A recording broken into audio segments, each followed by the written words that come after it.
বন্ধুরা আজকের এই ভিডিওতে আমরা মার্বেল সিভিল ওয়ার কমিকের সেকেন্ড পার্টটিকে এক্সপ্লেন করতে চলেছি। এর আগের পার্টটিকে যদি আপনারা না দেখে থাকেন তাহলে আপনারা ওই ভিডিওটিকে এই ভিডিওটির ডিসক্রিপশনের মধ্যে থাকা লিংক থেকে দেখতে পারেন। চলুন এবার কাহিনীকে শুরু করা যাক। আগের এপিসোডে আমরা দেখতে পেয়েছিলাম স্ট্যানফোর্ড শহরের মধ্যে কিছু সুপার হিরোর সাথে সুপার ভিলেনের লড়াই হয়ে যায় এবং ওই লড়াইয়ের মধ্যে একটি সুপার ভিলেন খুবই বড় একটি ব্লাস্ট করিয়ে দেয়। ওই ব্লাস্টের জন্য ওখানের মধ্যে থাকা 800 জন মানুষ মারা যায় এবং ওই মারা যাওয়া মানুষদের মধ্যে বেশিরভাগ ছোট ছোট বাচ্চারাই ছিল। এই ঘটনাটিকে দেখার পর সবাই সুপার হিরোর বিরুদ্ধে চলে আসে এবং সবাই আসলে সুপার হিরোদেরকে ব্যান করে দেওয়ার জন্য মিছিল করতে থাকে। তখনই গভর্নমেন্ট এটিকে ডিসাইড করে যে তারা সুপার হিরোদের আসল পরিচয়কে সামনে নিয়ে এসে তাদের রেজিস্ট্রেশন করিয়ে নিবে, যার ফলে সমস্ত সুপার হিরোরা গভর্নমেন্টের আন্ডারে এসে গভর্নমেন্টের অর্ডারকেই ফলো করবে। কিন্তু ক্যাপ্টেন আমেরিকা এই অ্যাক্টের বিরুদ্ধে ছিল। এমনকি ডেয়ার ডেভিল, গোলেট এবং লিউক কেজের মতো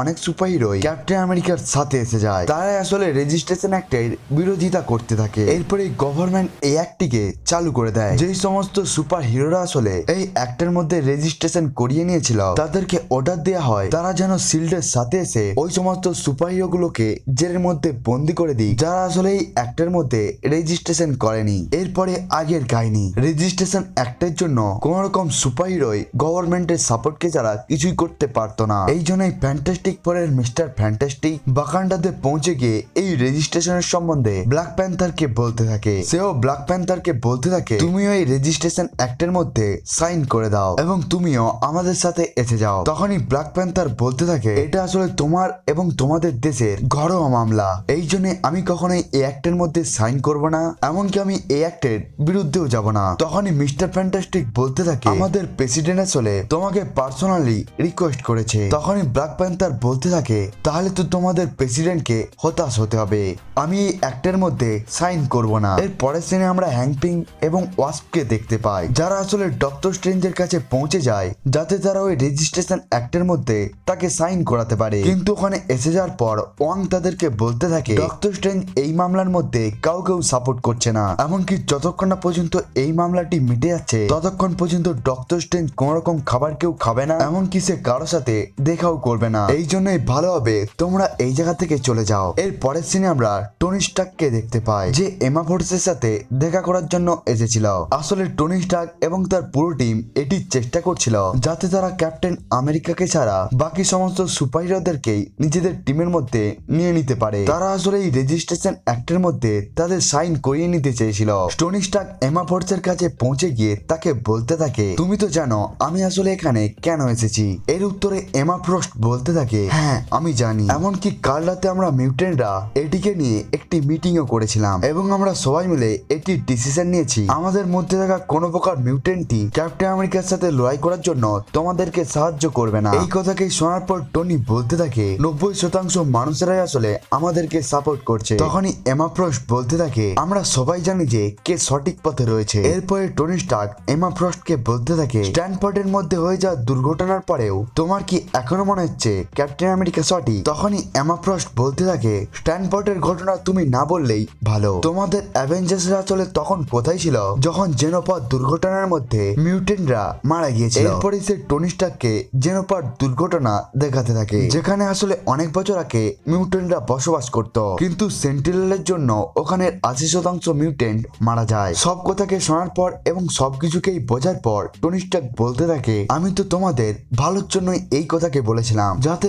এর মধ্যে তোমার এবং তোমাদের মিউটেন্টে কোনো রকম অসুবিধা যাতে না হয়। এই কথাকে শোনার পর এমা ফ্রস্ট বলতে থাকে আমরা আসলে নিজের ঘরের মধ্যে শুধুমাত্র শান্তিতে থাকতে চাই, এই জন্যই তোমরা আমাদেরকে একাই ছেড়ে দাও এবং এর পরিবর্তে আমরা ক্যাপ্টেন আমেরিকার টিমকে জয়েন করব না। টনি স্টার্ক এই কথাকে শোনার পর কিছুটা দুঃখিত হয়ে যায় কারণ মিউটেন্টরা তাদের টিমের মধ্যে ছিল না, কিন্তু সে এই ব্যাপারে খুশি ছিল যে মিউটেন্টরা ক্যাপ্টেন আমেরিকার টিমকে জয়েন করবে না। এর পরের সিনে আমরা Captain America, Daredevil, Hercules এবং গোলাতকে দেখতে পাই যারা নিজেদের পোশাককে পরিবর্তন করে দিয়ে রেস্টুরেন্টের মধ্যে একে অপরের সাথে কথা বলতে শুরু করে। তারা আসলে রেজিস্ট্রেশন অ্যাক্টকে নিয়েই কথা বলছিল এবং তারা ডিসকাস করতে থাকে স্পাইডারম্যানের নিজের আইডেন্টিটিকে রিভিল করে দেওয়ার জন্য তার ফ্যামিলি এখন খুবই বড় অসুবিধার মধ্যে রয়েছে, এমনকি তাদেরকে মেরে দেওয়ার জন্য অ্যাটাক হতে পারে। তারা আসলে একে অপরের সাথে কোথায় বলছিল তখনই গোলাত এই ইনফরমেশনকে পেয়ে যায় পাশেই একটি পেট্রোকেমিক্যালের জায়গা রয়েছে চলেছে, যেখানে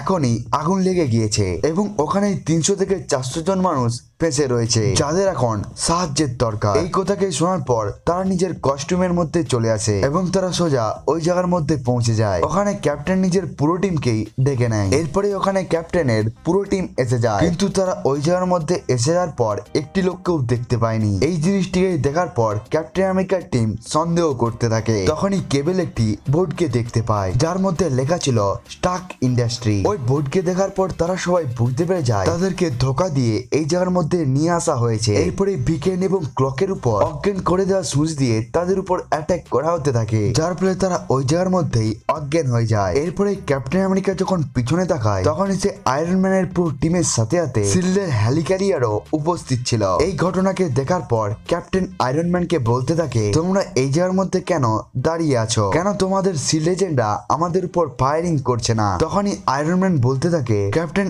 আমরা এখানে তোমাদেরকে অ্যারেস্ট করার জন্য আসিনি, শুধুমাত্র আমরা তোমাকে লাস্ট চান্স দিচ্ছি রেজিস্ট্রেশন অ্যাক্টের মধ্যে সাইন করে দেওয়ার জন্য। তখনই ক্যাপ্টেন বলতে থাকে, তোমরা কি এটিকে চাও আমরা যাতে সারেন্ডার করে দিই? এরপরে ওখানে স্পাইডারম্যান বলতে থাকে, ক্যাপ্টেন আমরা যদি এই জায়গার মধ্যে লড়াই করি তাহলে এখানে আমাদের কারোরই কোন রকম সুবিধা হবে না, বরং এর ফলে সব থেকে বেশি পরিমাণে সুবিধা পাবে সুপার ভিলেনরা। আপনি কি এটাই চান ক্যাপ্টেন? এটি কি আপনার আদর্শের বিরুদ্ধে নয়? তখনই ক্যাপ্টেন বলতে থাকে, আদর্শের কথা তুমি তো বলোই না। পিটার এখন কি ম্যারি জেন খুশি হয়ে যাবে তোমার সমস্ত সুপার ভিলেন তার বাড়ির অ্যাড্রেসকে পেয়ে যাওয়ার পর? তখনই আয়রন ম্যান বলতে থাকে, আমি জানি ক্যাপ্টেন তুমি এখন রেগে রয়েছ, তুমি বিশ্বাস করো এখন দুনিয়া পরিবর্তন হয়ে গিয়েছে। দুনিয়া এখন সুপার হিরোদেরকে মার্কসের পেছনে নয়, বরং তারা সবাইকেই তাদের সামনে দেখতে চায়। এরপরে আয়রন ম্যান বলতে থাকে, আমি তোমার সাথে লড়াই করতে চাই না ক্যাপ্টেন, আমি তো শুধুমাত্র তোমার কাছ থেকে একটি চান্সকে চাই যাতে আমি তোমাকে আমার কথাকে বোঝাতে পারি। এরপরে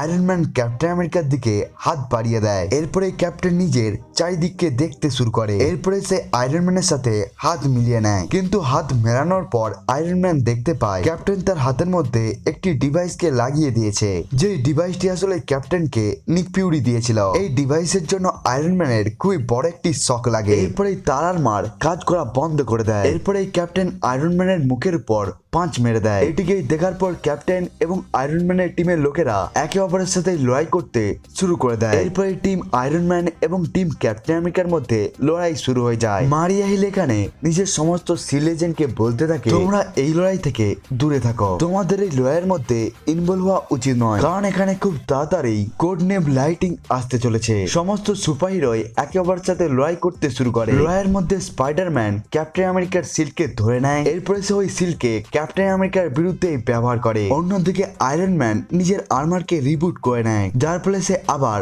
দাঁড়িয়ে পড়ে। সে ক্যাপ্টেনকে ধাক্কা লাগিয়ে সোজা তাকে দূরে ফেলিয়ে দেয় এবং সে ক্যাপ্টেনকে মারতে শুরু করে। এরপরে ওই জায়গার মধ্যে খুবই একটি শক্তিশালী লাইটিং পড়ে যায় এবং আমরা দেখতে পাই ওই জায়গার মধ্যে থর এসে গিয়েছে। ওখানে এসে যাওয়ার পর থর ক্যাপ্টেনের টিমের উপর অ্যাটাক করে দেয়। আয়রন ম্যানের আর্মার ক্যাপ্টেন আমেরিকার সমস্ত মুভগুলোকেই কপি করে নেয়। এই জন্যই ক্যাপ্টেন আয়রন ম্যানের উপর অ্যাটাক করার আগে আয়রন ম্যান ওই সমস্ত অ্যাটাক গুলোকে আগে থেকেই প্রেডিক্ট করে নিতে পারছিল, যার ফলে সে ওই সমস্ত অ্যাটাক গুলো থেকে বেঁচে ক্যাপ্টেনের উপর অ্যাটাক করতে পারছিল, যার ফলে ক্যাপ্টেনের অবস্থা খুবই খারাপ হয়ে যায়। এরপরে আয়রন ম্যান খুবই হাই ফ্রিকোয়েন্সি থাকা সাউন্ডকে অ্যাক্টিভ করে দেয়, যার ফলে ক্যাপ্টেন আমেরিকার সাথে সাথে তার টিমের সমস্ত মেম্বারের অবস্থায় খুবই খারাপ হয়ে যায়। তারা এখন নিচে বসে নড়তেও পারছিল না। তখনই হারকিউলিস পিছন দিক থেকে খুবই বড় একটি ট্যাঙ্কে তুলে নিয়ে আয়রন ম্যানের উপর ছুঁড়ে মারে, যার ফলে ওই জায়গার মধ্যে খুবই বড় একটি ব্লাস্ট হয়ে যায় এবং আয়রন ম্যানের উপর অ্যাটাক হওয়ার জন্য ওই সাউন্ড ফ্রিকোয়েন্সি বন্ধ হয়ে যায়। হারকিউলিস ফ্যালকনকে বলতে থাকে,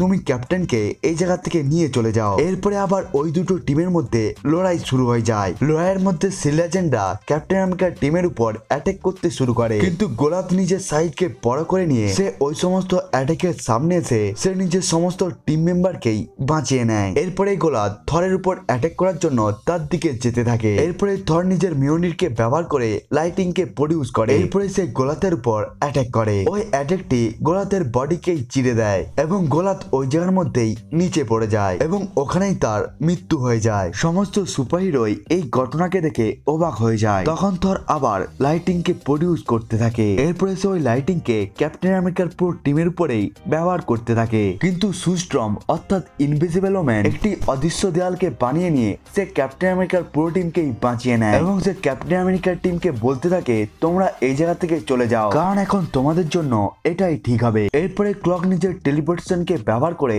তাদের সবাইকেই টেলিপোর্ট করিয়ে নেয়। এরপরে মিস্টার ফ্যান্টাস্টিক থরকে একটি শাটডাউন কোড বলে তাকে বন্ধ করিয়ে দেয়। এরপরে হ্যাংক পিং মিস্টার ফ্যান্টাস্টিককে বলতে থাকে আমি মনে করছিলাম তুমি থরের এই ক্লোনের মধ্যে এমন প্রোগ্রামিং করেছো যার ফলে সে থরের মতো চিন্তা করতেও পারবে, কিন্তু এর মধ্যে থরের কোন রকমই ফিলিং নেই। এর পরের সিনে আমরা দেখতে পাই স্পাইডারম্যান গোলাতের বডিকে দেখে সে বলতে থাকে এটা আমরা কি করলাম, আমরা তো এই কাজটিকে এই জন্যই করছিলাম যাতে কারো কিছুই না হয়, কিন্তু এটা এখন কি হলো। এই জায়গার মধ্যে আমরা জানতে পারি ওয়াটার এই পুরো ঘটনাকেই উপর থেকে দেখছিল। এরপরে আমরা অ্যাভেঞ্জার টাওয়ারকে দেখতে পাই যেখানে আয়রন ম্যান টিমের প্রত্যেকটি মেম্বারই একসাথে এসে যায়। এখানে মিস্টার ফ্যান্টাস্টিক থরের ক্লোনের মধ্যে চেঞ্জেস করতে থাকে যাতে আজকে যে ঘটনাটি গোলাতের সাথে হয়েছে সেটি যেন আর কারো সাথে না হয়। এখানে স্পাইডারম্যান হ্যাংক পিং এবং ওয়াস্পের সাথে কথা বলতে শুরু করে। এখানে হ্যাংক পিং বলতে থাকে থরের এই ক্লোনকে বানানোর জন্য আমিও সাহায্য করেছিলাম, কিন্তু এই ক্লোনটি আজকে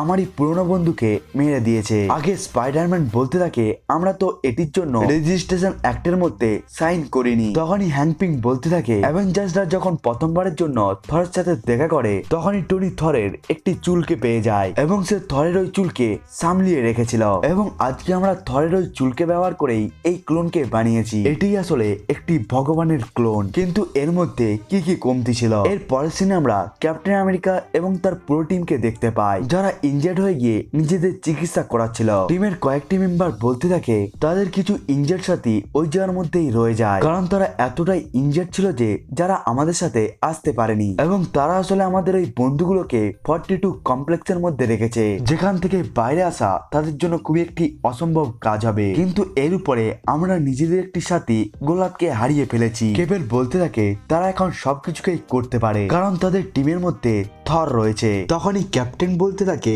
সে থর নয়, তোমাদের কি কখনো মনে হয় থর গোলাতকে মারতে পারবে? এরপরে আমরা গোলাতের ফিউনারালকে দেখতে পাই যেখানে ক্রেনের সাহায্যে তার বডিকে কবর দেওয়া হচ্ছিল। এখানে টনি স্টার্ক তার বন্ধু হ্যাপিকে বলতে থাকে গোলাত যে কোনো সাইডের মধ্যেই থাকুক না কেন, কিন্তু সে একটি সুপার হিরো ছিল, এমন একটি সুপার হিরো যে আজ পর্যন্ত অনেক জীবনকেই বাঁচিয়েছিল। এই কথাকে শোনার পর হ্যাপি বলতে থাকে দুঃখের বিষয় এমন সুপার হিরো আসলে মারা যাওয়ার পরেও তার পরিবারকে আসলে তার কবরের সমস্ত খরচাকে বহন করতে হচ্ছে। তখনই টনি বলতে থাকে না, আমি এটির পুরো খরচা নিতে চলেছি, আমি যতটুকু পারবো ততটুকু অবশ্যই করব। এরপরে টনি স্টার্কের কাছে ওই মহিলাটি চলে আসে যে মহিলাটির ছেলে স্ট্যানফোর্ড দুর্ঘটনার মধ্যে মারা গিয়েছিল। সে টনি স্টার্ককে উৎসাহ দিয়ে বলতে থাকে আপনারা আসলে যেই সমস্ত কাজগুলোকে করেছিলেন সেগুলো সবকিছুই ঠিক, গোলাত আসলে একটি সুপার হিরো ছিল, কিন্তু সে জানতো সে নিয়মকে ভেঙেছে। এটা আসলে সেই ব্যাপারই হয়ে থাকে যখন পুলিশ খারাপ মানুষদেরকে ধরে থাকে তখন এর ফলে কারো না কারো কিছু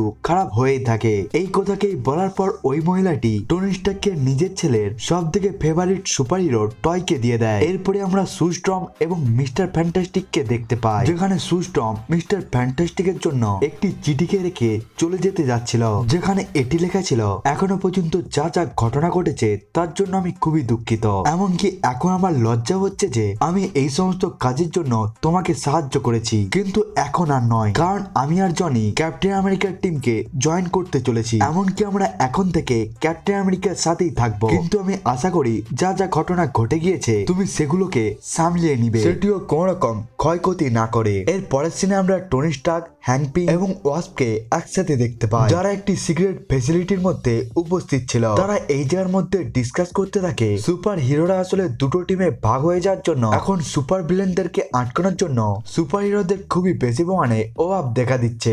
এই খালি জায়গাকেই আসলে তাদের পূরণ করার জন্য তাদের অনেকগুলো সুপার হিউম্যানের দরকার হবে। এখানে মিস্টার ফ্যান্টাস্টিকও ছিল যে সবাইকে বলতে থাকে এখন আমরা যেই সমস্ত সুপার হিউম্যানদেরকে নিজেদের টিমের মধ্যে জয়েন করাতে চলেছি তারা আসলে খুবই বেশি পরিমাণে পাওয়ারফুল, কিন্তু আমরা তাদের বডির মধ্যে ন্যানোবট লাগিয়ে রেখেছি যাতে আমরা সবসময় তাদের লোকেশনকে ট্র্যাক করতে পারি। এই কথাকে বলার পর মিস্টার ফ্যান্টাস্টিক একটি জেলের দরজাকে খুলে দেয় যেখান থেকে বাইরে বেরিয়ে আসে এখনো পর্যন্ত সব থেকে শক্তিশালী সুপার ভিলেনরা। এর সাথে এই পার্টটি এই জায়গার মধ্যেই শেষ হয়ে যায়। বন্ধুরা এটাই ছিল সিভিল ওয়ার কমিকের সেকেন্ড পার্ট। খুব তাড়াতাড়ি আসলে এই কমিকের থার্ড পার্টটিও আসতে চলেছে। ততক্ষণের জন্য বাই বাই বন্ধুরা।